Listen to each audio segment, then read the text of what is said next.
I am the famous American, and we have work to do. I made a video quite recently. It was called To USA Man. By the way, I've learned that that's a way to attract people to my videos. If I say USA Man, as generic as that is, that's somehow fascinating to the rest of the world. I want to learn what the quote USA Man has to say. It's so funny. Okay, so I'm gonna start putting that in the title because people like that. To USA Man, world geography is useless trivia, not leading to becoming more financially successful. Now here's the thing. Watch the video, by the way, if you haven't. See, I am brutally honest, and that bothers a lot of people. Sometimes when you're too honest, it makes people think that you're not being honest. But it actually took my viewers to help me understand this.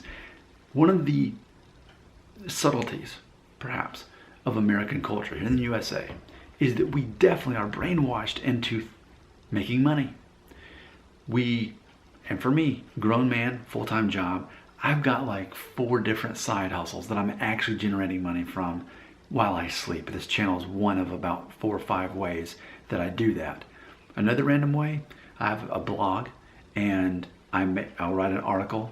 I may mention the Jeep Wrangler that I own, and I may mention a t-shirt that talks about driving a manual transmission. If you click on that and end up buying a t-shirt through Amazon or any other accessory related to that, even if it's not the thing that you clicked on, I get a cut of that income. So I'm constantly making money from all of these ways across the internet, in addition to a respectable job that I work full time. That's part of American culture, to have your side hustles. Always be finding ways to make money, invest money, grow your money. And that's the mentality, at least that I have, and I think a lot of Americans have. But I didn't understand that until my viewers started telling me that. And I think the person who I'm basing this video on actually was the first to help me realize that a couple months ago. So I'm grateful for Fab LB. Here's his response to the concept of how it's part of American culture in the USA to always be focused on making money. And I am unapologetic for the fact that, yes, I make money from these videos. An ad shows before the video, I get a little bit of that. I've got over 3,000 subscribers. I've got, I think, over 3,000 videos. You can imagine the math adds up. And this is only one channel. My other channel has 9,000 subscribers. And it's funny because all YouTubers are this way. We're all making money from our viewers watching. So it's funny that anyone would be confused by that or concerned by that. Yes, we're making money from this.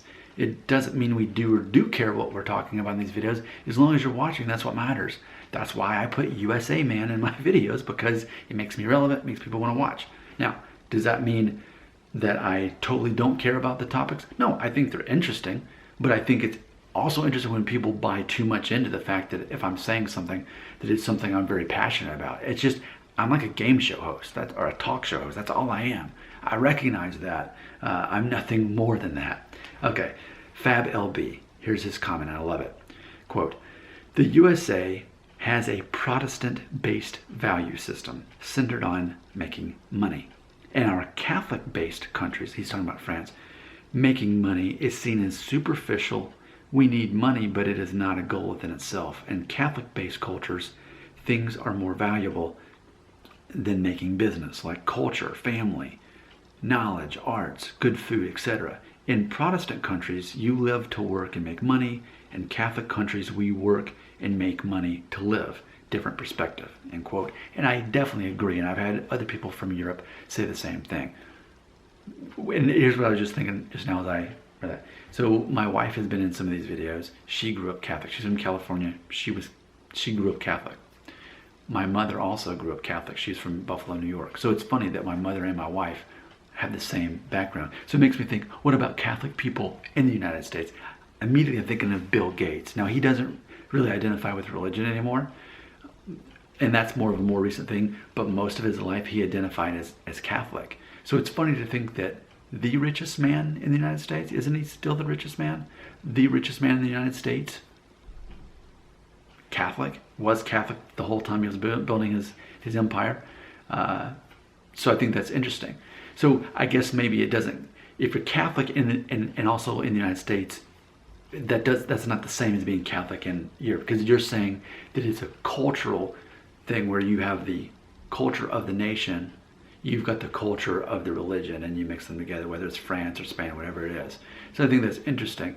And I can totally understand. I'd like to explore more. I'd like to have my viewers help me understand specifically why it is that Protestants are more open and honest about wanting to make money.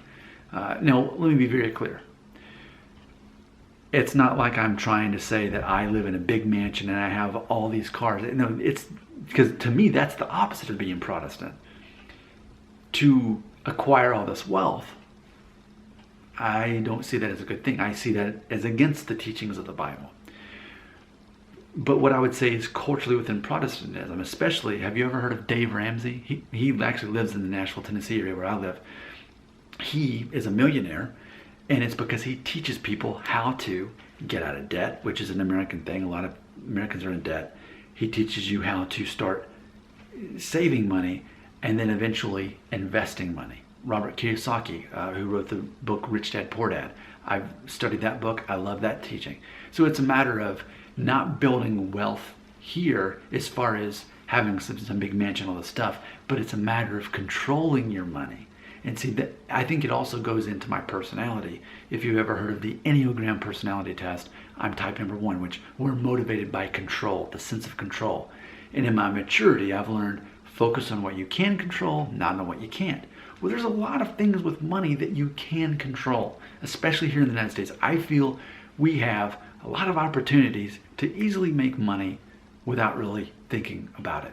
Again, I run 2 YouTube channels. I run a blog, which there's little links in there that go to Amazon. I get a kickback from that. I put those links in my videos. Then I have people all across the world wanting to write guest posts for my blog, familyfriendlydaddyblog.com. It's an actual blog. And yes, I named this channel after it to grow my brand. So it's just me always thinking about business. Now, what's the end goal here? Is it to live in a big mansion and have big cars? No. That's actually not interesting to me. That's the opposite. That's consumerism and that's materialism. For me, though, it's about controlling the finances. My wife and I got out of debt. We were like, I'm trying to think, originally, was it $40,000 in debt, at least 50? It was a lot from getting married, school loans and all that. About 5 years ago, we got out of debt, following the Dave Ramsey plan, doing all the biblical principles there. And now we're at a point where we're making more money than we used to, which we're very grateful for. It has a lot to do with how long we've been in our careers, but now we're actually investing our money. Now I know it's COVID, what's happening with money. Even still, it's a matter of we're focused on that. And for me, I would never be okay with just working a full-time job and not making money on the side. So for me, it's not a matter of bragging, hey, look what I've got. It's a matter of, hey, the mature thing to do here is to well, and you know, if we were to look at biblically, why is it that Protestants are into this? I think one of the things is we look at one of Jesus's parables, talking about the talents, how each person is given a different talent or a different amount of money or whatever the gift is. And then the master goes away and he comes back and he wants to find out what you did to invest with that. A lot of it for Protestants too is we're focused on tithing. So for my household, we tithe a minimum of 10% of the income we bring in addition to sponsoring a child in South America. We're doing other things that we're constantly sponsoring. So we're giving away at least 10% to the needy. So that's something that we're doing. So for us, you find ways to make more money, but then you have more to give away for those who are less needy. So if you're not managing your money, especially in American culture, it's easy to end up another stereotype in debt. And then in your 40s and you're still paying off college loans. Like there's a lot of people in that situation. My parents my dad actually 2 weeks ago, he finally retired. He worked at the same company since 1979. He worked at the same place over 40 years and he retired. And so he's a couple weeks into this and the house is paid off. They've got money in the bank, but that's not the case for a lot of people. A lot of people can't even ever afford to retire because of the debt trap. It's so easy to get in debt, I think, especially here in the United States. And it's a matter of you want to be on the other side of that. Oh, I'm smart enough not to use my credit card and make all these purchases. I'm smart enough, like for me, I have a Jeep Wrangler, okay? Paid cash for it. My wife's car that she has, paid cash for it. We saved up for the money and then we bought it because we didn't want to be in debt.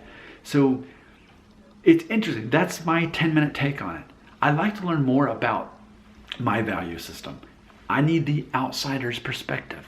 What can you add to this? How can you raise my IQ? Comments right here.